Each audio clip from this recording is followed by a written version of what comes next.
Hey, welcome to the Black Knight Nation podcast. I'm your host, Sal Interdonato. The Black Knight Nation podcast is sponsored by Higher Echelon. Higher Echelon is a company run by Joe Ross. Joe Ross is a former Army football player, former Army assistant coach, former Army officer. He was a guest on the Black Knight Nation podcast too. Guys, check our YouTube channel out and subscribe to our YouTube channel. We just did a podcast with the 1972 Army football team that won the first Commander in Chief's trophy. Um, very cool to have Ed Francis on and Bob Hines to talk about their experiences of that season.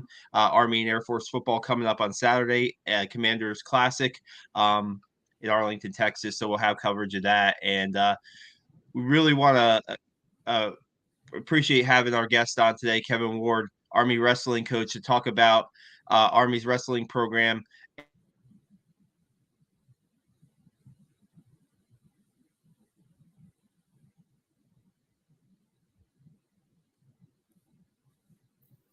Hey, Sal, it froze up on me there for just a second. Yeah, you're good. You're good. I'm sorry about that. Okay. Yeah. Hey, last I heard you were saying welcome to the show. So I appreciate you letting me come on and talk Army Wrestling. It's good to be with you. Absolutely. Just first off, wanted to talk to you about what originally drew you to West Point, and if you could talk to us about that, then we'll talk about how you built the program from one of your first days, and then we'll talk about a very challenging schedule you guys have this year. Yeah. Okay. So, when the job opened here, this is my ninth season. So, I guess it was, the summer of 2014, and there was an opening here, and it's one of those jobs in the sport of wrestling that you always respect and you think you know a little bit about. There's always some curiosity there. Like, I mean, the West Point name and brand just carries such weight that there's always kind of a reverence and respect for the academy and the athletic teams here. And I was coaching Division II at the time, was very happy doing what I was doing, had started the program from scratch and built it up into a national title contender, and really thought that the season, the coming back, if I was to stay at Ouachita Baptist, I thought we could compete to win a national title. Really did. So I was very happy where I was, but this is one of those jobs when it comes open that you have to give it attention. And it's a crazy story. I'm not going to bore the audience with all of the details of how it worked out, but I mean, it was the most unlikely of events. And long story short is it was a perfect fit. When I interviewed and came on campus, I knew that, like, okay, if I get offered this job, I'm going. I just feel like it's a great fit for me personally. I respect the values, the discipline, the commitment of the young people here at West Point, and the commitment to winning within the athletic department. And it's a place I can coach, and I feel my values are aligned, and I get to coach the type of young people that will be proud to produce. And for a lot of reasons, it's a really good fit. And man, I'm like the luckiest guy on the planet that it worked out. I've enjoyed, all the past 8 seasons, and looking forward to season number 9 starting here in a couple days. Now, was that your first Division I interview that you had for a head coaching job, or no? And you said that there were some circumstances, and you don't have to get into it all, but was that like the first one you had, or did you have other opportunities? And what was that like? Yeah. Okay. So I was actually very close to taking a few other Division I jobs before here. Some assistant coach, one at the head coaching spot, but it was never the most important thing for me to coach at the Division I versus Division II. It wasn't an ego thing to me. I was very happy coaching Division II, and our guys worked incredibly hard there. And when they won, they smiled just as big as anybody else in the country. They didn't care what division, and neither did I. So, but no, I mean, I had been fortunate enough to have some other opportunities, and just for whatever reason, didn't feel quite right. Didn't want to pursue them. But West Point, like I knew immediately, okay, if I get this job, I'm gone. So, it ended up being the right opportunity at the perfect time, and very blessed. What was your initial plan when you came in? What was kind of your initial plan? What did you want to do? I know the program was in pretty good shape as far as wrestling wise, as far as what you had on the mat. But what kind of culture did you want to build at West Point when you first started? Yeah, it wasn't at all anything like a train wreck or a complete rebuilding job or anything like that. There were good coaches here before me, and the program was in a pretty good spot. But I mean, as any leadership comes in, you want to put your stamp and your brand on the program. I mean, I only know one way to approach the sport, and that is, to work and really believe, and work like you want to be a national champion. And only 10 guys get to stand at the top of the podium every year. But everybody's goal, if you're going to take this seriously, it has to be one of those 10 guys. So, I really thought that we could elevate what our expectations were of our program internally. And we could challenge the guys to believe that they could win at an even higher level. That, I guess, was priority number one, is come in and work like crazy and raise expectations to win. We had to elevate our internal expectations. We had to elevate, our recruiting game. And when we've been able to do those things, the results have shown on the mat. So, yeah, you're asking me, like, what were my first thoughts, 9 years ago. And I still don't, I probably still don't know exactly. I just knew we needed to get to work and we needed to get to winning pretty quick. Yeah, wrestling is one of my favorite sports to cover. When I was in newspapers, I just love the dedication that the athletes have, right? And you have to have a special quality to be a wrestler, I think, just to drive. And you look at West Point, right? You add like your practice time, your workout time, and then you add their academic classes, then you add their cadet duties and stuff. Talk to us a little bit about what kind of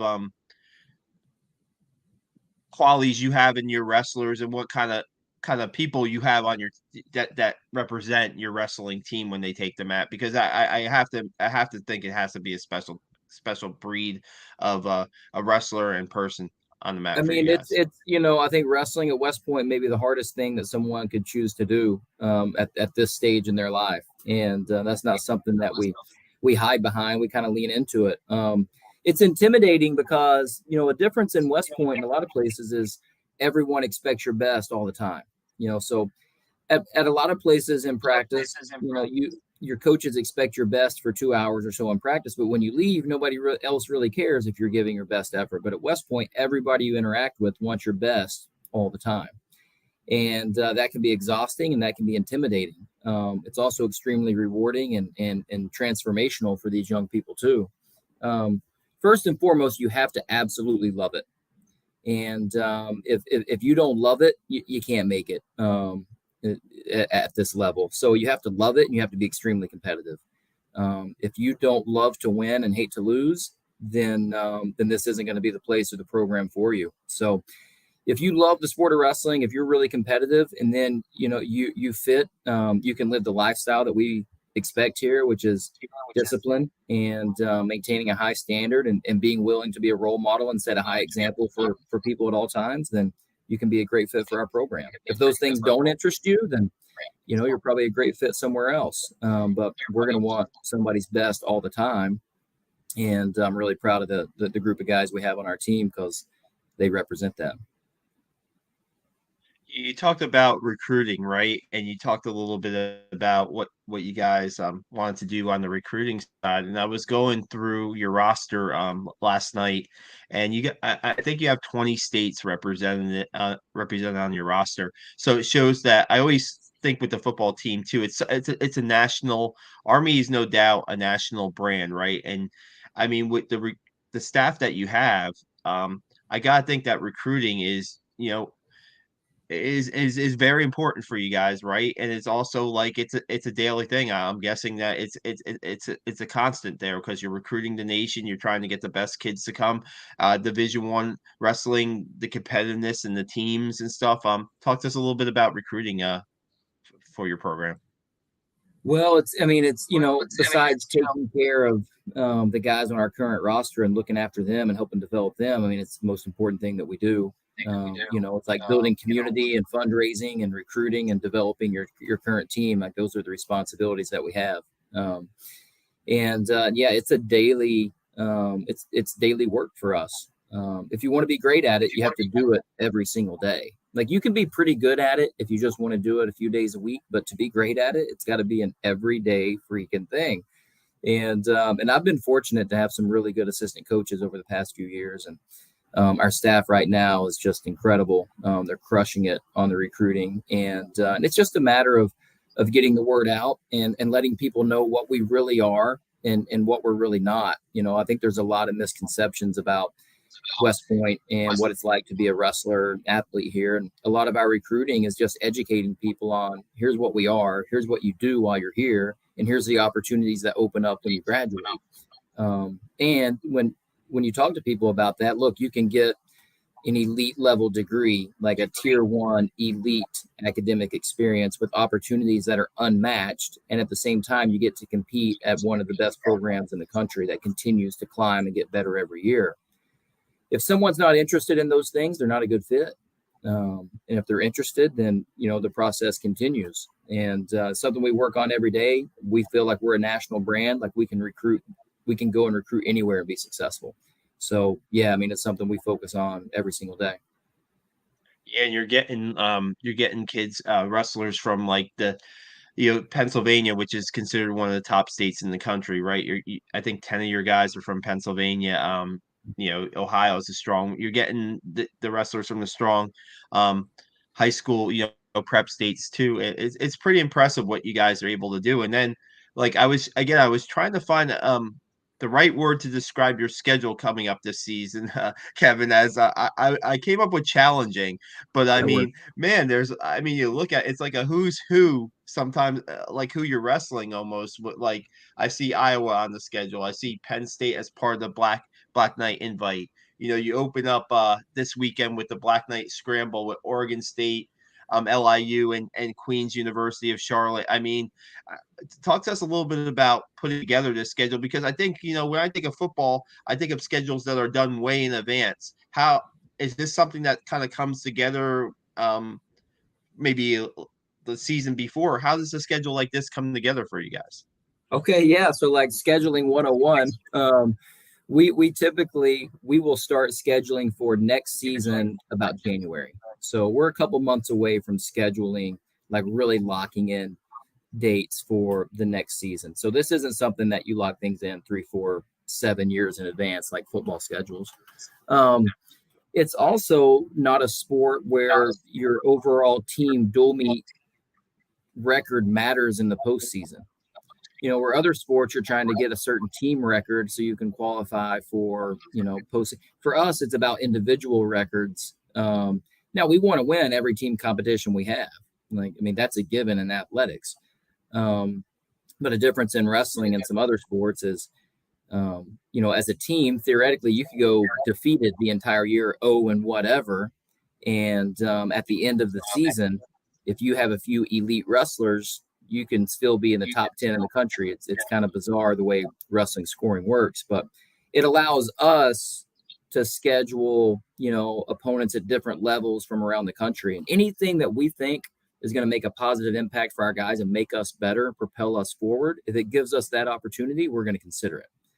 We make a promise. You asked about recruiting. We promise every recruit, you're going to wrestle a national schedule when you come here. We compete in the EIWA as our conference, but we don't wrestle a regional schedule just in the Northeast. It's a national schedule, and we're going to compete against some of the country's best programs, and we're going to get a chance to travel and do that as a team. And it's one of the commitments we make to our recruits, and then we follow through with it, while they're here, and you can see that in our competition schedule. Yeah, no doubt. I think it's pretty exciting to have. Like, I get Penn State's one of the top teams in the country, right? And you look at Iowa with the history of Iowa, and there is local history in the Hudson Valley with the Iowa program. It dates back to the Bannocks, way back to the Bannocks. I don't know if you're familiar with the Bannocks, and it's just like wrestling in the 845 in the Hudson Valley is there's a fan base there, no doubt. There's a dealing with it at the high school level. I want to say it's a little bit of a rabid fan base too. They're really into their wrestling and into the history of wrestling. So when you bring in programs like Iowa, when you bring in a Penn State that's number 1 ranked in the country, who has a local wrestler on its roster and Marco Vespa, I would think that it'd be pretty exciting to be. And you're going to be wrestling those matches in Crystal, right? Yeah, that's right. So that's November 17th is when Iowa comes to Crystal Arena. And listen, Sal, it's a big deal to us that we put a lot of people in the stands for these matches. When we bring, the Iowa's preseason number 2 ranked in the country, when they're coming here to wrestle and what we did to create this dual meet and make it happen, it's important for us that we get people in the stands to show that this can be a wrestling school. And we need to showcase the sport of wrestling right here in the Hudson Valley. Like, we want to be America's team, but we also want to be Hudson Valley's team. So, we want to be one of the best in the country, but we want to be the hometown team. So we need people to come out and support. It would mean a great deal to us. Yeah, I hope there's a lot of fans that are local and that just I know they're out there, Kevin. I've been in that group of in the era where they talk about like the history of college wrestling. I sit in the stands at high school tournaments and they talk about like the Bannocks and they talk about, the past. There's a lot of good wrestling that's come through this area, and now to have that good wrestling at the door, right at the at the academy at West Point is going to be pretty awesome. What I guess your wrestlers got to be fired up, right? I know you guys have probably been training for a while, and now the season's here in a couple days. I mean, tell us what you're give us a little outlook on the team this year. I know you had 3 guys make the NCAAs last year, and I know one's back in Ben. Talk to us a little bit about the outlook of the team. Yeah, I mean, it's going to be an interesting kind of start to the season for us because we have one national qualifier coming back, and that's probably the lowest we've had in the past 7 or 8 years. We graduated some elite wrestlers, and they're out doing the Army thing now. The exciting thing is that we have a young group of guys that I don't think we have to skip, very much. We can pick it up pretty quick. That they're unproven, they're young, but I can promise you from what we've seen training and our practices in the room, like they're really good and they really want it. So they're very serious about their wrestling. I mean, they live it, and it means a lot to them. So when you have the combination of talent and that passion and desire to win, and then the willingness to put in the work that it takes to do it, exciting things can happen. That's what I know about our team right now. I don't know what results are going to be. I don't know what it's going to look like in competition until we step out there. But I can tell you that they work really hard, they live it, and it means a lot to them. So that combination can create a pretty dangerous team. So I feel good about where we're at, and I'm as excited as anybody else to see what that looks like, actually when we step into the arena this weekend. Yeah, that I'm guessing too with the team that you have coming back, the competition to just win a spot. I mean, and the wrestle offs has to be pretty exciting too, right? To see the guys go at it and compete for a spot to get in the lineup, like you said, with 10 spots available. That's got to be pretty much kind of what you guys look forward to in the preseason, right? I mean, I think it's the most competitive that we've been internally. So when it comes to making the team this year, there's more competition up and down all 10 weight classes than there has been since I've been here. That's a really good thing. And then what would be even better is if somebody at each of those 10 weight classes really separates themselves from the pack and stakes a claim to it. Right now it's probably too competitive, or we need somebody to step up and say, this is my spot. I'm separating myself. And unless something unfortunate happens, then this is my spot for the rest of the season. So far, I don't know that we've seen that at a lot of weight classes. We need to get there.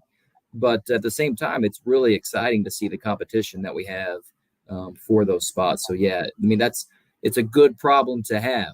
I'll say that. And I enjoy watching the battles, and I'm going to enjoy watching them prove that they should be the guy in competition.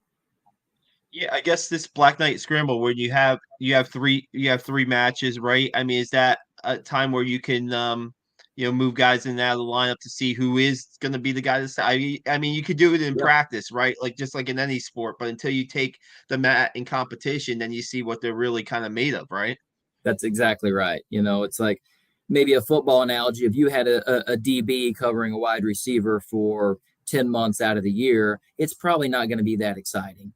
And that's what we have. We have guys that wrestle each other 10 months out of the year. And it's just sometimes they know each other so well, the matches are really tight and you don't learn as much. But when you put them into actual competition arena and they've got to go wrestle somebody from Oregon State, and now you get to see who can really show up as a competitor, not just work hard in the wrestling room, but who can compete when the lights are on. And for us, I mean, that's the most exciting thing. So we're going to use this competition. We're going to use a competition the following week. We're going to use our first few competitions to help us gauge who deserves to be the starter at each weight class.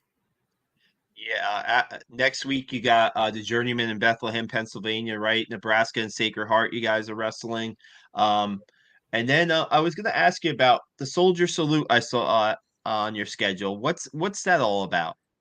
So a really cool, it's a brand new tournament, and it's a group that are based out of Iowa City, and they wanted to host a tournament there for quite some time. It's just north of Iowa City, and this was the right time to do it. They want to create a top level Division I wrestling tournament with a cause behind it, and they're passionate about having this tournament support support the USO and support military organizations across the country. So I mean, we're an ideal fit for that. They've been over backwards to kind of be good hosts for us and get us out there for the event. And it's going to be, again, we're going to see Iowa there. They'll take their whole squad. We're going to see Wyoming, Northern Iowa. You're going to see Purdue. We're going to see some of the other academies and military colleges show up there. But it's going to be, and it's a brand new tournament, but I think, we're maybe 1 or 2 years away from it being the premier tournament in that time frame over the winter break. So yeah, we're excited about that. And as soon as those folks out there from Iowa City, they explained the tournament to me and the reason that they want to do it and what they're willing to do to bring us out there, we were maybe the first team committed to it. I didn't need to hear. I had one conversation with those guys out there, and I said, "We're in."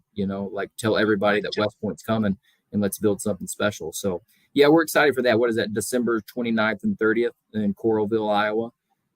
Yeah, it'll be a really fun event for our guys, I think. A great showcase for college wrestling too, and like you said, with a great cause. And yeah, I just want to ask you about you had a really great career at Oklahoma State. You were part of what, 4 national championship teams. You won a Big 12 championship. Just Midwest, right? That wrestling there and at the collegiate level. Can you talk about that experience and maybe like you're kind of going back to that a little bit in that Soldier Salute a little bit, right? To what that's like. So Yeah. I mean, so I grew up in Tennessee. Graduated from Soddy Daisy High School, where wrestling was like reasonably popular for the area, but not, I mean, wrestling in Tennessee isn't known at a national level. It's getting much better now. But yeah, I had the opportunity to go wrestle at Oklahoma State, and as a perennial power, their wrestling program has won more national titles than any other team in any sport across the country. So it is the most dominant Division I sports program in history. To be able to be a part of that, and then a part of the program that won 4 national titles in a row there. That was a great experience. And I mean, it impacted me in a lot of ways, I mean, it helped build my competitiveness and gave me insight into what it really takes to win and sustain winning at that level. So it was a relentless program in that, like, every single day you had to earn it again and again and again. And when you learn how to do those things, it's a pretty special and unique quality for competitors. So yeah, any chance we get, to get back out there, kind of in the Midwest, we enjoy it. I think wrestling in the Northeast is just as strong. It's actually stronger at the high school level than it is in the Midwest. But there's a lot of respect there in that, wrestling at Oklahoma State, wrestling a lot of the Power 5 schools in the Midwest, most of them, like, it really matters. And, since I love the sport, I respect that. And I love West Point the most. So we're looking forward to beating them any chance we get. No doubt. Yeah, we talked about the passion for the sport. How about the passion for the Service Academy rivalries? Air Force, I don't know how much you wrestle Air Force, but every year you're going to wrestle Navy, right? There's a star match, and you see Army and Air Force playing in football this weekend coming up, and the rivalry there. And I followed the rivalry in wrestling through social media, and never been to an Army Navy match. Probably have to get to one, definitely. What are those like? They're probably as intense as I can imagine. Okay, so first off, yeah, February 19th, you'll have to come to one. It's right here in Crystal Arena. So we'll have to make that happen, Sal. Yeah. Um, they're incredible. It's the best wrestling dual meet in the country, bar none. And I don't care any other rivalry. I don't what other teams. It doesn't matter. What's special about it is it doesn't matter what either team is ranked. Everybody that's associated with either institution really cares. And we want to both have incredible seasons when we get to that dual meet, and then it's just like a clash of the heavyweights. But what makes it exciting is that no matter what has happened, when it comes to that day for that dual meet, it matters to a lot of people. And how many competitors get a chance to compete in an event that people actually care about, outside of their parents and grandparents? But there's a lot of people that care about this. So that creates an intensity, super competitiveness. It's the most fun wrestling match I've ever been a part of. And for true competitors, you gotta freaking love that stuff, So it is the most intense and the most fun wrestling match in the country. It's got to be. I hope to I can get to that match. Yeah, I can't, I gotta see. Like I said, I have a wrestling background. I love watching the sport, and I think that when you can get it at its kind of purest level, right? When the guys are going out there for the love of the sport, no doubt, the love of the school, no doubt. They're fighting for what they believe in on the mat. There's really nothing better to me. In athletics, to be honest with you. And it's really been great having you on, Kevin. I really appreciate your time. And like we said, this schedule is it's going to be keeping you guys busy, no doubt. And you're going to see some of the best competition in the country. And like it starts this weekend, like we said, with the Black Knight Scramble, Oregon State, LIU, Queens coming in.